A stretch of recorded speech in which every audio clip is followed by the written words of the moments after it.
Fire brand Ananth Kumar Hegde Republic ಕನ್ನಡಕ್ಕೆ exclusive ಸಂದರ್ಶನ ಕೊಟ್ಟಿದ್ದಾರೆ. ಸಾಕಷ್ಟು ವರ್ಷಗಳೇ ಆಗೋಯ್ತೇನೋ ಅವರು ಮೀಡಿಯಾಕ್ಕೆ ಇಷ್ಟು ವಿಸ್ತಾರವಾಗಿ ಮಾತನಾಡಿ.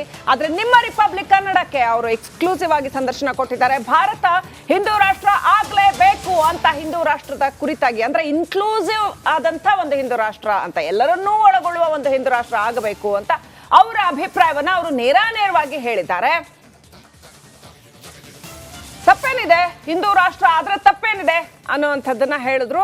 ಯಾವ ತರ ಸರ್ ಹಿಂದೂ ರಾಷ್ಟ್ರ ಅಂದ್ರೆ ಹೆಂಗೆ ಅಂತ ನಾವು ಕೇಳಿದಾಗ, ಅದರಲ್ಲಿ ಮುಸ್ಲಿಮರು, ಕ್ರಿಶ್ಚಿಯನ್ನರು, ಭಾರತದಲ್ಲಿ ಯಾರೆಲ್ಲ ಹುಟ್ಟಿದ್ದಾರೆ ಅವರೆಲ್ಲರೂ ಕೂಡ ಭಾರತದ ಹಿಂದೂಗಳೇ, ಅವರೆಲ್ಲರೂ ಇಲ್ಲಿಯವರೇ ಅನ್ನೋ ಅರ್ಥದಲ್ಲಿ ಮಾತನಾಡಿದ್ದಾರೆ. ಬಹಳ ವಿಸ್ತಾರವಾಗಿ ಮಾತನಾಡಿದ್ದಾರೆ.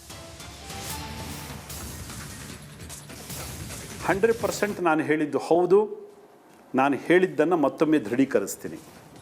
ನಮ್ಮ ಗುರಿ ಹಿಂದೂ ರಾಷ್ಟ್ರ ಮಾಡ್ತಕ್ಕಂಥದ್ದೇ. ಹಿಂದೂ ರಾಷ್ಟ್ರದ ಕಲ್ಪನೆ ಏನು, ಇದು ಗೊತ್ತಿಲ್ಲದೆ ಇರತಕ್ಕಂಥವರಿಗೆ ಬಹುತೇಕ ಇದೊಂದು ದೊಡ್ಡ ವಿವಾದ ಅಂತ ಅನಿಸುತ್ತೆ. ಹೀನಂ ದೂಷಯತಿ ಇತಿ ಹಿಂದೂ. ಯಾವುದು ಕೆಟ್ಟದ್ದು ಅಂತ ಇದೆ ಜಗತ್ತಿನಲ್ಲಿ ಅದನ್ನು ದೂಷಣೆ ಮಾಡ್ತಕ್ಕಂಥವನು ಹಿಂದೂ. ಇದು ಯಾವುದೇ ಒಂದು ರೀತಿಯ ಪೂಜಾ ಪದ್ಧತಿಗೆ ಸೀಮಿತವಾಗಿರತಕ್ಕಂಥ ಶಬ್ದ ಅಲ್ಲೇ ಅಲ್ಲ. ಹಿಂದುತ್ವ ಈ ದೇಶದ ಸಂಸ್ಕೃತಿ, ಈ ಬದುಕಿನ ಸಂಸ್ಕೃತಿ. ಅದು ಇದೊಂದು ಜಾತಿ ಸಂಪ್ರದಾಯಕ್ಕೆ ಸೀಮಿತವಾಗಿರತಕ್ಕಂಥದ್ದಲ್ಲ.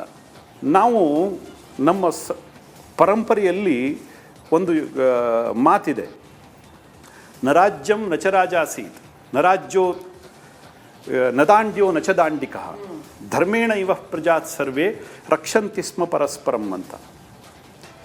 ಎಲ್ಲಿ ರಾಜನೂ ಇರೋದಿಲ್ಲ, ಎಲ್ಲಿ ರಾಜ್ಯವೂ ಇರೋದಿಲ್ಲ, ದಂಡಕನೂ ಇರೋದಿಲ್ಲ, ದಂಡನೆಗೆ ಒಳಪಡತಕ್ಕಂಥವನೂ ಇರೋದಿಲ್ಲ. ಧರ್ಮೇಣ ಇವ ಪ್ರಜಾತ್ ಸರ್ವೇ ರಕ್ಷಂತಿ ಸ್ಮ ಪರಸ್ಪರಂ ಅಂತ. ಅಲ್ಲಿ ಧರ್ಮವೇ ಜನರನ್ನು ಪರಸ್ಪರ ರಕ್ಷಿಸುತ್ತೆ.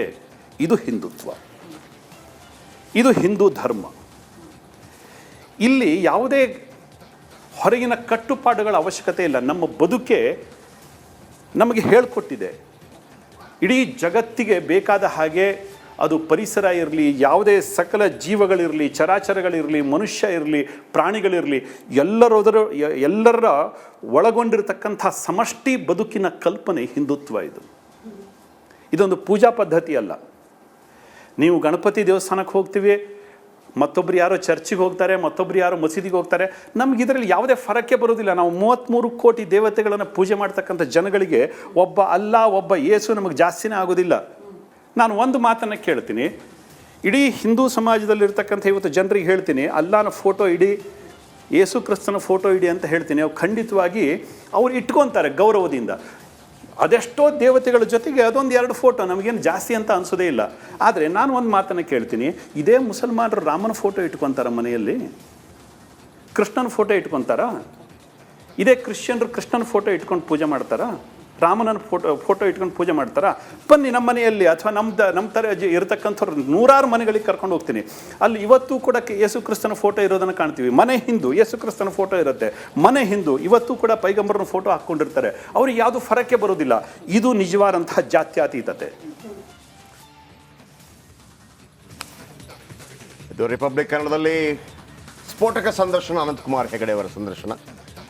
ಬಹಳ ದಿನಗಳ ನಂತರ ಇಂಥ ಒಂದು ಸಂದರ್ಶನ ರಿಪಬ್ಲಿಕ್ ಕನ್ನಡದಲ್ಲಿ ಮಾತ್ರ. ನಿನ್ನೆ 9 ಗಂಟೆಯಿಂದ ರಾತ್ರಿ 10 ಗಂಟೆ, ಅಂದರೆ ಆ 1 ಗಂಟೆ ಅವಧಿಯಲ್ಲಿ ಕೂಡ ನೀವು ನೋಡಿದ್ರಿ. ಇವತ್ತು ಕೂಡ ರಿಪಬ್ಲಿಕ್ ಕನ್ನಡದಲ್ಲಿ ಅದರ ಸಂದರ್ಶನ, ಸಂಪೂರ್ಣ ಸಂದರ್ಶನ ಪ್ರಸಾರವಾಗತ್ತೆ, ಕಾಯ್ತಾ ಇರಿ. ಈ ನಡುವೆ ಕಾಂಗ್ರೆಸ್ ಯಾವುದೇ ಸಿದ್ಧಾಂತವಿಲ್ಲದ ಪಕ್ಷ, ಅದು ಹೇಳೋದೊಂದು ಮಾಡೋದೊಂದು. ಅನಂತಕುಮಾರ್ ಹೆಗಡೆ ಮತ್ತೆ ಕಾಂಗ್ರೆಸ್ ಪಕ್ಷವನ್ನು ದೂರಿದ್ದಾರೆ. ಆ ಮೂಲಕ ಸಿದ್ದರಾಮಯ್ಯನವರ ಮೇಲೆ ನೇರ ಆರೋಪವನ್ನು ಮಾಡಿದ್ದಾರೆ. ಅವರು ಜಾತ್ಯತೀತರು ಅಂತ ಹೇಳ್ಕೊತಾರೆ, ಆದರೆ ಜಾತಿ ಸಮಾವೇಶ ಮಾಡ್ತಾರೆ. ಜಾತಿ ಸಮಾವೇಶ ಮಾಡಿದ್ದಕ್ಕಾಗಿ ಇಂಡೈರೆಕ್ಟ್ ಆಗಿ ಮುಖ್ಯಮಂತ್ರಿ ಸಿದ್ದರಾಮಯ್ಯನವರ ಮೇಲೆ ಒಂದು ಟೀಕಾ ಪ್ರಹಾರವನ್ನು ಮಾಡ್ತಾರೆ. ಕಾಂಗ್ರೆಸ್ಗೆ ಸಿದ್ಧಾಂತವೇ ಇಲ್ಲ ಅಂತ ಇದು ಅನಂತಕುಮಾರ್ ಹೆಗಡೆ ಅವರ ಆರೋಪ. ಹೇಳೋದೊಂದು, ಅವರು ಮಾಡೋದೊಂದು. ನಿನ್ನೆ ರಿಪಬ್ಲಿಕ್ ಕನ್ನಡಕ್ಕೆ ನೀಡಿದಂಥ ವಿಶೇಷ ಸಂದರ್ಶನದಲ್ಲಿ ಅವರು ಈ ಮಾತನ್ನು ಹೇಳಿದರು. ಏನು ಹೇಳಿದ್ರು ಕೇಳಿಸ್ಕೊಂಡು.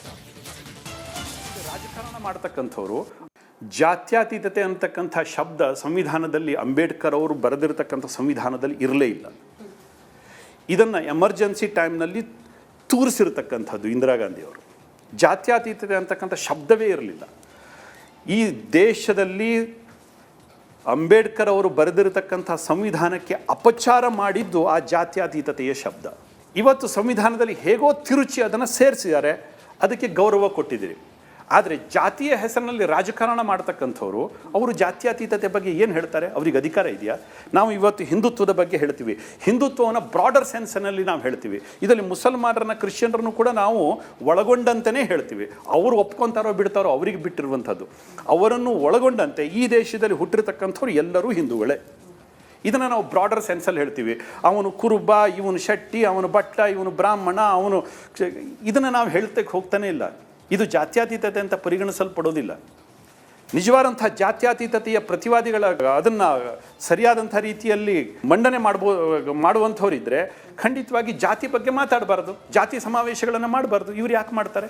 ಜಾತಿಯಿಂದ ಮೇಲುಗಡೆ ಎದ್ದು ನಿಂತ್ಕೊಳ್ಳಿ, ಮಾನವೀಯತೆ ದೃಷ್ಟಿಯಿಂದ ಮಾತಾಡಲಿ, ರಾಷ್ಟ್ರದ ಹಿತದ ದೃಷ್ಟಿಯಿಂದ ಮಾತಾಡಲಿ. ಜಾತಿ ಬಗ್ಗೆ ಯಾಕೆ ಯೋಚನೆ ಮಾಡ್ತಾರೆ? ಇವತ್ತು ಚುನಾವಣೆಯಲ್ಲಿ ಸೀಟ್ ಕೊಡಬೇಕಾದ್ರೆ ಜಾತಿ ಬಗ್ಗೆ ಯೋಚನೆ ಮಾಡ್ತಾರೆ, ಏನಾದರೂ ಒಂದು ಸರ್ಕಾರದ ಸ್ಕೀಮ್ ಬರಬೇಕಾದ್ರೆ ಜಾತಿ ಬಗ್ಗೆ ಯೋಚನೆ ಮಾಡ್ತಾರೆ, ಒಂದು ಸರ್ಟಿಫಿಕೇಟ್ ಕೊಡಬೇಕಾದ್ರೆ ಜಾತಿಯ ಬಗ್ಗೆ ಯೋಚನೆ ಮಾಡ್ತಾರೆ. ಮತ್ತು ಹೇಳ್ತಕ್ಕಂಥದ್ದು ಇದೇ ಮೂಲಭೂತವಾದದ ಹೆಸರಿನಲ್ಲಿ ಮತ್ತು ಟೀಕೆ ಮಾಡೋ ಹೆಸರಿನಲ್ಲಿ ಈ ಒಡೆದ ತುತ್ತೂರಿಯನ್ನು ಯಾಕೆ ಓದ್ತಾ ಇದ್ದಾರೆ ಅವರು? ಜಾತ್ಯತೀತತೆ ಬಗ್ಗೆ ಯಾಕೆ ಒಡೆದ ತುತ್ತೂರಿಯನ್ನು ಓದ್ತಾ ಇದ್ದಾರೆ? ಜಾತ್ಯತೀತತೆಯನ್ನು ಇದು ಮಾಡಲಿ, ನಿಜವಾದಂಥ ಅರ್ಥದಲ್ಲಿ ಕಾರ್ಯಾನ್ವಯನಗೊಳಿಸಲಿ. ಹೇಳೋದೊಂದು, ಮಾಡೋದೊಂದು.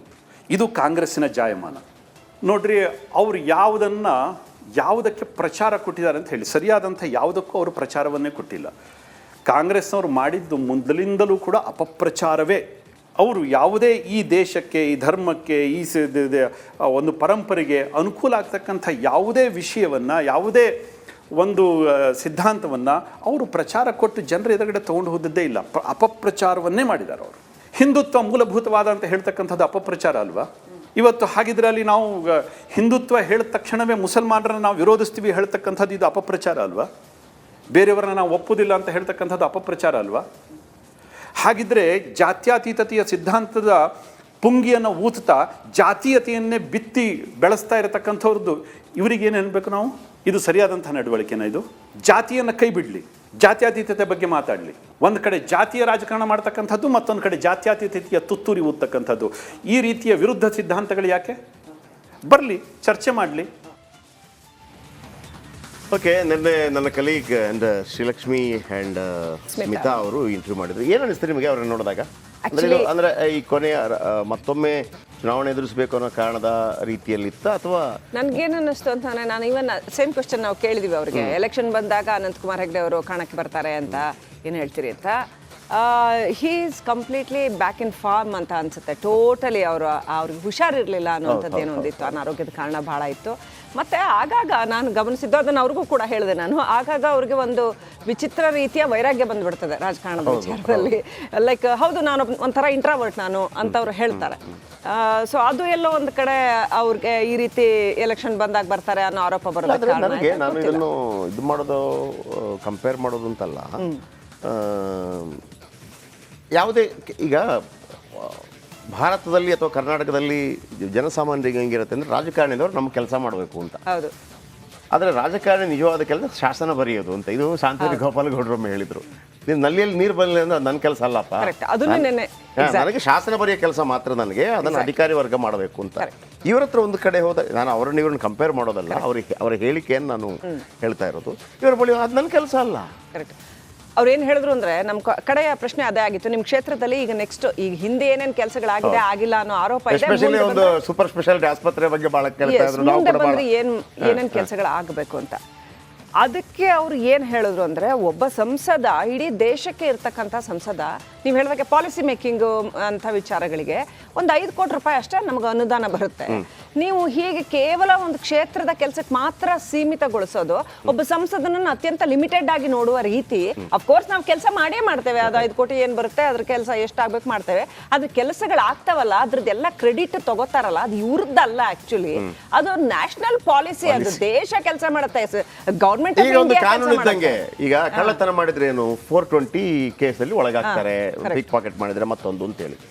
ಅದನ್ನ ಪಾಲಿಸಿ ರೂಪಿಸಿದವರು ಯಾರು? ಇವರೆಲ್ಲ ಕೂತು ರೂಪಿಸೋದು, ಆಮೇಲೆ ಕಾರ್ಯಾಂಗ ಅದನ್ನ ಎಕ್ಸಿಕ್ಯೂಟ್ ಮಾಡುತ್ತೆ. ಆಮೇಲೆ ಅವ್ನಿಗೆ ಗೊತ್ತಿರ್ತದೆ Correct. ಇದಾದ್ರೆ ಏನಿದೆಯಪ್ಪ ಈ ಕೇಸ್ ಬರುತ್ತೆ ಅಂತ. ಅದನ್ನ ನಾವು MLA ಬಳಿಗೆ ಅದು MP ಬಳಿಗೆ ಹೋಗಬಾರ್ದು. ಆದ್ರೆ ಇವರು ಹೇಳೋ ರೀತಿ ಇದೆಯಲ್ಲ ತಲೆ ಮೇಲೆ ಹಾರು ಹೋಗ್ತದೆ, ಆಗೋದಿಲ್ಲ ಅಷ್ಟು ಬೇಗ. ಒಂದು ಇನ್ನೊಂದು ವಿಚಾರ, ನೀವು ಇದನ್ನ ಕೇಳಿದ್ದಕ್ಕೆ ಇನ್ನೊಂದು ವಿಚಾರ ಅವ್ರು ಹೇಳಿದ್ರು, ಈ ಶಂಕುಸ್ಥಾಪನೆ ಪ್ರತಿದಿನ ನೀವು ಯಾಕೆ ಹೊರಗಡೆ ಪಬ್ಲಿಕ್ಗೆ ಜಾಸ್ತಿ ಬರೋದು? ಅವ್ರು ಹೇಳಿದ್ರು ಪಬ್ಲಿಕ್ಗೆ ನಾನು ಜಾಸ್ತಿನೇ ಬರ್ತೀನಿ, ನನ್ನ ಕ್ಷೇತ್ರದ ಜನರನ್ನ ನಾನು ಎಷ್ಟು ಬೇಕೋ ಅಷ್ಟು ಎಲ್ಲ ಯಾರೇ ಮನೆ ಬಾಗಿಲು ಬಂದ್ರು ನಾನು ಸಿಗ್ತೀನಿ, ಪ್ರತಿದಿನ ಹೊರಗಡೆ ಹೋಗ್ತೀನಿ ಅಂದ್ರು. ಆದ್ರೆ ಈ ಶಂಕುಸ್ಥಾಪನೆ ಮಾಡೋದು, ಫೋಟೋ ಹಾಕೊಳ್ಳೋದು, ಒಂದೇನೋ ಪ್ರೋಗ್ರಾಮ್ ಹೋಗೋದು, ನಂಗೆ ಫೋಟೋ ಹಾಕೊಳ್ಳೋ ಹುಚ್ಚಿಲ್ಲ ಅಂತಂದ್ರು. ಮತ್ತೆ ಅದೆಲ್ಲ ಸರ್ಕಾರದ ಹಣ, ನನ್ನ ಕಾರ್ಯಕ್ರಮ ಅಲ್ಲ ಅವೆಲ್ಲ, ಗೌರ್ಮೆಂಟ್ ಕೂಡ ದುಡ್ಡು, ಅದು ನನ್ನ ಡ್ಯೂಟಿ. ಅವ್ರು ಹೇಳೋದು ಯಾರು ಬಂದ್ರು ಕೂಡ ಅದು ಆಗೋದು ಹಾಗೆ ಆಗ್ತದೆ. ಆಗುತ್ತೆ, ಯಾರೇ MLA ಅದನ್ನ ಉಳಿದವರು ಅದನ್ನು ಫೋಟೋ ತಗೊಂಡು ಹಾಕ್ತಾರೆ ಅನ್ನುವಂಥದ್ದು. ಆದ್ರೆ ಒಂದು ಕರ್ನಾಟಕದಲ್ಲಿ ಯಾಕೆ ಇವರ ಬಗೆಗಿನ ಒಂದು ವಿಶೇಷ ಅಭಿಮಾನ ಅಂತಂದ್ರೆ, ಆ ಭಟ್ಕಳ ಭಾಗದಲ್ಲಿ ಎಲ್ಲ ಇದ್ದಂತಹ ಹೋರಾಟಗಳು, ಆಮೇಲೆ ಹುಬ್ಳಿ ರಾಷ್ಟ್ರಧ್ವಜ ಹೋರಾಟದ ಸಂದರ್ಭದಲ್ಲಿ ತಿಂದ ಪೆಟ್ಟು, ಆಮೇಲೆ ಅವರೇ ಹೇಳ್ತಾರೆ ನನ್ನ ತಂದೆ ಕಾಂಗ್ರೆಸ್ಸು ಏನು ನೀನು BJPಗೆ ಹೋದ್ರೆ ಏನು ರಾಷ್ಟ್ರದ್ರೋಹಿ ಹಿಂಗೆಲ್ಲ ಹೇಳ್ತಾ ಇದ್ರು ಅಂತ ಅಂದ್ಬಿಟ್ಟು. ಆಮೇಲೆ ನಾನು ನನ್ನ ಕಲೀಗಳ ಹತ್ರ ಡೆಲ್ಲಿಯಲ್ಲಿರುವಂಥ ಅವ್ರ ಹತ್ರ ಮಾತಾಡುವಾಗಲೇ ಹೇಳ್ತಾ ಇದ್ರು, ಅವರು ಸಂಸತ್ತಿಗೆ ಬಂದರೂ ಕೂಡ ಸೈನ್ ಹಾಕ್ಬಿಟ್ಟು ಲೈಬ್ರರಿಯಲ್ಲಿ ಕೂತು ಓದೋದು ಬಿಟ್ಟರೆ ಬೇರೆ ಯಾವುದನ್ನು ಭಾಗವಹಿಸ್ತಾ ಇರಲಿಲ್ಲ ಅಂತ ಹೇಳಿ. ಒಂದೊಂದು ವಿಶೇಷ ರಾಜಕಾರಣಿ ನಮ್ಮ ಕಾಲಘಟ್ಟದಲ್ಲಿ. ಟೀಕಾಕಾರರು ಅಷ್ಟೇ ಇದ್ದಾರೆ, ಅಷ್ಟೇ ಟೀಕೆಗೂ ಒಳಗಾಗ್ತಾರೆ. ಅದಕ್ಕೆ ಅದರದ್ದೇ ಆದ ಉತ್ತರಗಳು. ಅವ್ರು ಮೊದಲು ಮಾತಾಡ್ತಾ ಇದ್ದ ರೀತಿ ಇದೆಯಲ್ಲ, ಈಗ ಎಲ್ಲ ರಾಜಕಾರಣಿಗಳು ಮಾತಾಡ್ತಾರೆ. ಮೊದಲೆಲ್ಲ ಒಂದು ಭಯ ಇತ್ತು ಆ ಥರ ಮಾತಾಡ್ಲಿಕ್ಕೆ, ಅಂದ್ರೆ ಮುಸ್ಲಿಮರೇ ಕಾರಣ, ನೀವು ಬರ್ಕಳಿ ಬೇಕಿದ್ರೆ ಧೈರ್ಯ ಇದ್ರೆ ಬರ್ಕಳಿ, ಒಂದೇ ಚೇಂಜ್ ಮಾಡಿ.